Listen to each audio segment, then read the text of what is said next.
Amitabha Buddha. Hello everyone. So today I feel like sharing about the rebirth case of the Carefree grandma. So this is another relatively well-known rebirth case, and this happened in the Qing dynasty in China.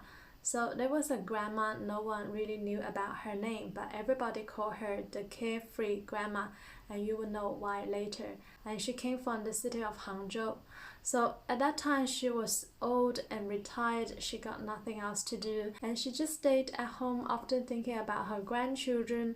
So when you got nothing to do, this is where you could feel quite bored, and this could give rise to a lot of afflictions. So she felt quite troubled in her heart, and one day she went to the temple and asked the monk there, "How can I liberate out of all suffering in life?" And the monk said, "There is no way easier than Nianfo.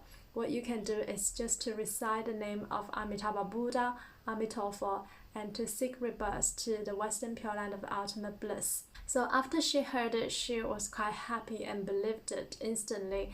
And the monk also said, although Nianfo is easy, what is not so easy is to be persistent. What is not easy is to be one-heartedness. So if you can recite the name of Amitabha Buddha one-heartedly, then you will definitely be received by Amitabha Buddha at the time of near death and be born into the Western Pure Land. So she heard this and she was quite happy, so she went home and started to Nianfo. And after 1 year, she again came back to the temple and told the monk, "So I started to Nianfo, but I found it was really difficult to be one-heartedness. I often think about my grandchildren when I was Nianfo." So her mind was really very much scattered, and she really had this strong attachment to her grandchildren. So like I said in my post, if we want to seek rebirth to the Pure Land, especially at the time of near death, we cannot have too much stronger attachment to other things or people in this world. If our attachment is very much strong, then what could happen is that we may not be mindful of Amitabha Buddha. So instead of thinking about Amitabha Buddha, we may think about maybe the grandchildren or the partner and all that, and this will create difficulty for the beings who want to seek rebirth. So the monk told this grandma, well, you have to let go of your attachment to your grandchildren. When you can let go of that, then you will be one-heartedness in your Nianfo practice. And she was determined. She really wanted to liberate out of all sufferings in life. So again, she went home and then she thought about just not care about anything. Whenever the thoughts of her grandchildren arise, again she will say, "Don't care, don't care." So slowly she became like a carefree grandma. She really dropped all her attachment to whatsoever in this world, and she just one-heartedly recited Amitofo.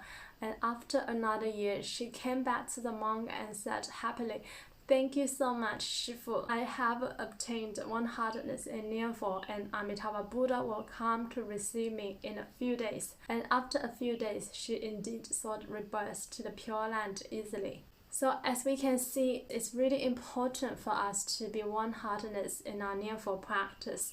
Like the Amitabha Sutra says, at the time of near death, if we can recite Amitofo one-heartedly, if our heart can be away from delusions, then we can seek rebirth to the Pure Land. So again, being one-heartedness doesn't mean that you don't have other thoughts. You may have other thoughts, but you're not affected by them. You're not distracted by them. Your focus is entirely on Amitofo. And this can help you be away from delusions. What are delusions? Delusions are the attachment to this illusional world. Why is it illusion? Because nothing here lasts. So we should not be too much attached to it, especially at the time of near death. But we actually need to cultivate this habit for now, starting from now, or otherwise it will be very difficult, because we may just be dragged by our habitual tendency to again think about all these things and people in this world instead of being mindful of Amitabha Buddha.